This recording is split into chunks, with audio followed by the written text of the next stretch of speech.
નમસ્કાર વિદ્યાર્થી મિત્રો, આપ સર્વે વિદ્યાર્થી મિત્રોનું સહૃદય હાર્દિક સ્વાગત છે આપણી મનપસંદ યુટ્યુબ ચેનલ ગુરુ જ્ઞાન શાળાની અંદર. મિત્રો આજે આપણે ધોરણ છે 4 વિષય છે પર્યાવરણ ચેપ્ટર નંબર 11 વાડીમાં ચેપ્ટરની અંદર મિત્રો સ્વ અધ્યયન પોથીનું સંપૂર્ણ સોલ્યુશન કરવા આપણે જઈ રહ્યા છીએ. તો વિદ્યાર્થી મિત્રો વિડીયો તમારે સ્કીપ કર્યા વગર છેલ્લે સુધી પૂરેપૂરો જોવાનો છે અને મિત્રો પસંદ આવે તો તમારે એક લાઈક પણ કરી દેવાની છે. નંબર 1 છે નીચેનામાંથી કયા વૃક્ષની વડવાઈ હોય છે? ઓપ્શન નંબર બી છે વડને વડવાઈ હોય છે. નીચેનામાંથી કયું ફૂલ પાણીમાં થાય છે? તો ઓપ્શન નંબર એ છે કમળ પાણીમાં થાય છે.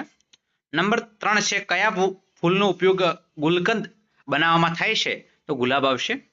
નંબર 4 છે કબીરવડ કયા જિલ્લામાં આવેલો છે? તો ઓપ્શન નંબર એ આવશે ભરૂચ જિલ્લામાં આવેલો છે. પ્રશ્ન નંબર 5 છે ખાખરાના ફૂલને શું કહેવાય છે?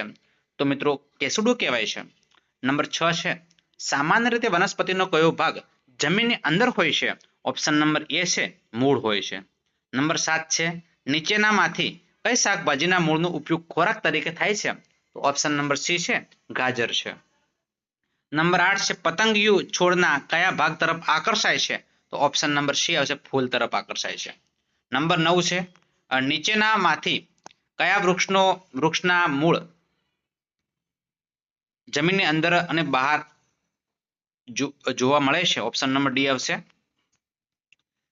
ત્યારે પ્રશ્ન નંબર 2 આવશે છોડ ઉપર ખીલતું ફૂલ, તો એની અંદર ઓપ્શન નંબર સી આવશે મોગરો આવશે. ઝાડ ઉપર ખીલતું ફૂલ તો કેસુડો આવશે. ઓપ્શન નંબર ઈ આવશે. પાણીમાં ખીલતું ફૂલ છે કમળ આવશે. ઓપ્શન નંબર એ છે. વેલ ઉપર ખીલતું ફૂલ છે મધુ માલતી. ઓપ્શન નંબર બી આવશે. પ્રશ્ન નંબર 5 છે જમીનની બહાર દેખાતું મૂળ છે તો વડવાઈ છે. ઓપ્શન નંબર ડી આવશે. ત્યારબાદ ખરા ખોટા છે વિધાનો સાચા છે કે ખોટા છે જણાવવાના છે. ફૂલમાંથી અંતર બનાવવામાં આવે છે, વિધાન કેવું છે? સાચું છે. નંબર 2 છે ખેડૂતો દ્વારા ફૂલો અને શાકભાજીની ખેતી કરવામાં આવે છે, વિધાન કેવું છે? સાચું છે. બધા ફૂલોનો રંગ સરખા હોય છે, વિધાન કેવું છે? ખોટું છે.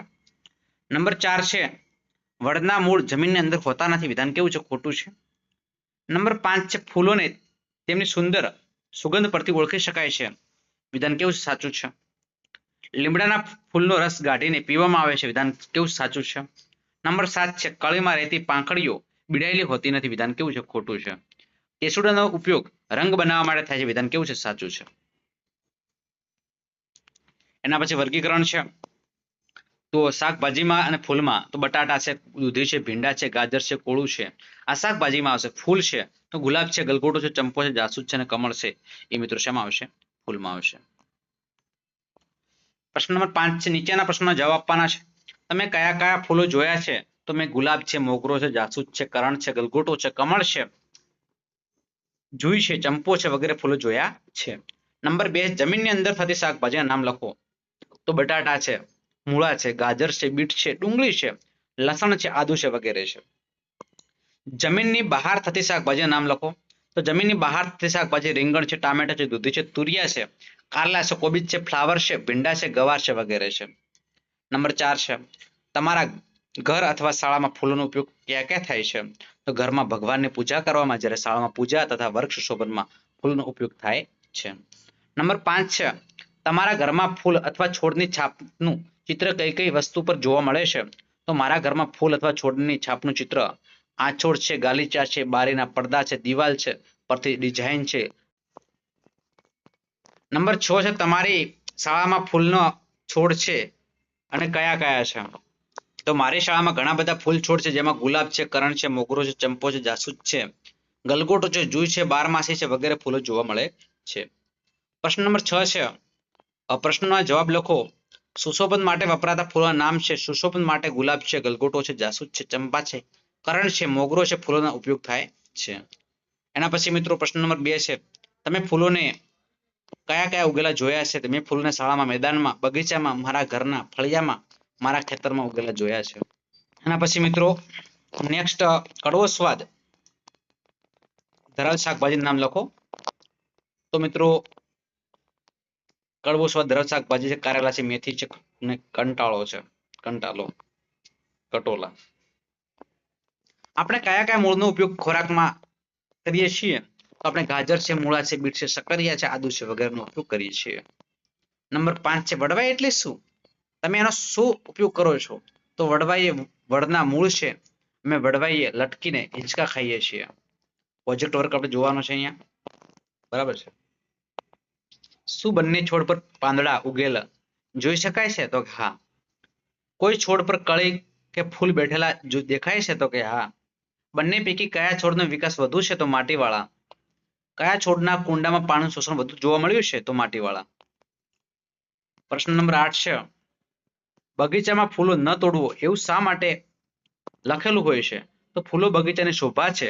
જો આપણે ફૂલો તોડી લઈએ તો બગીચો ઉજ્જડ લાગે છે.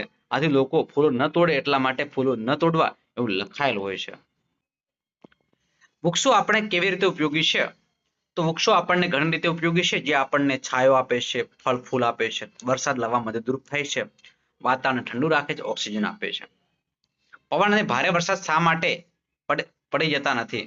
ઝાડમાં મૂળ વધારે ઊંડા હોય છે અને જમીનમાં વધારે ઊંડા મૂળને લીધે જમીન ઝાડને જકડી રાખે છે. આથી પવન અને ભારે વરસાદમાં ઝાડ પડી જતા નથી. કુંડામાં છોડને રોજ પાણી આપવું પડે અને લીમડા વૃક્ષને રોજ પાણી આપવું પડતું નથી. આવું શા માટે? તો લીમડાનું વૃક્ષ જમીનમાંથી પાણીનું શોષણ કરી લે છે, ત્યારે કુંડાના છોડ જમીનમાંથી પાણીનું શોષણ કરી શકતા નથી. આથી કુંડાના છોડને રોજ પાણી આપવું પડે છે. તમારા મિત્રો, માતા પિતા, દાદા દાદાને પૂછીને ફૂલ શાકભાજી વિશેના ગીત પંક્તિઓ લખવાની છે. એક ઝાડ માથે ઝુમકડું, ઝુમકડે રાતા ફૂલ રે ભમર રે રંગ ડોલરિયો. બીજું છે મારી વાડી મારી રીંગણી વાવી હોરાજ ઝૂલણા વણ સારા. નંબર 3 છે મોગરાના ફૂલ સખી, મોગરાના ફૂલ શ્રીજીને વહાલા સખી મારા મોગરાના ફૂલ. 10 નંબરની અંદર વાત કરીએ તો ખેતર અથવા બગીચાની મુલાકાત લેવાની છે. મિત્ર સાથે ચર્ચા કરીને વિશે લખવાનું છે. આંબો છે, લીમડો છે, આંબલી છે, કરંજ છે, ગુલમોહર છે, જોવા મળતા ફૂલ છે, ગુલાબ છે, મોગરો છે, ગલગોટો છે, ચંપો છે. પાણી આપવાની વ્યવસ્થા ટપક સિંચાઈને ઘોરિયા દ્વારા છે. તમને શું ગમ્યું? મને ખેતરમાં છેટે ઉગલો વૃક્ષો ગમ્યા. તો મિત્રો, આ છે આપણો આજનો વિડીયો. તમને પસંદ આવ્યો હોય તો ચોક લાઈક કરજો. ચેનલ પર નવા હોય અને ચેનલને મિત્રો હજુ સુધી આપણે સબસ્ક્રાઇબ ન કરી હોય તો ચેનલને મિત્રો ચોક સબસ્ક્રાઇબ કરી દેજો. બાજુમાં આપેલા બેલ આઇકનને પણ પ્રેસ કરી દેજો, જેથી કરીને આવનારા વિડીયો નોટિફિકેશન આપ સૌ મિત્રોને મળતી રહે. ફરી મળીશું નેક્સ્ટ વિડીયોમાં. ત્યાં સુધી આવજો. જય હિન્દ, જય ભારત.